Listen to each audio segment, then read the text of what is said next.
Patient. আজ 18 বছর ধরে আমি এই ডায়াবেটিসে ভুগছি।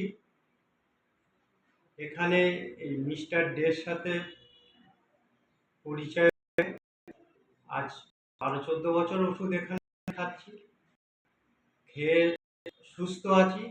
নিয়মিত এরা 3 মাস মনিটর সঙ্গে দীর্ঘ বছর এখানে এদের সুস্থ আছে। এরা মাসে একবার করে মোটামুটি 2 মাস অন্তর 3 মাস একবার করে টেস্ট করে, প্রতি মাসে ওষুধ সুস্থ আছি মোটামুটি।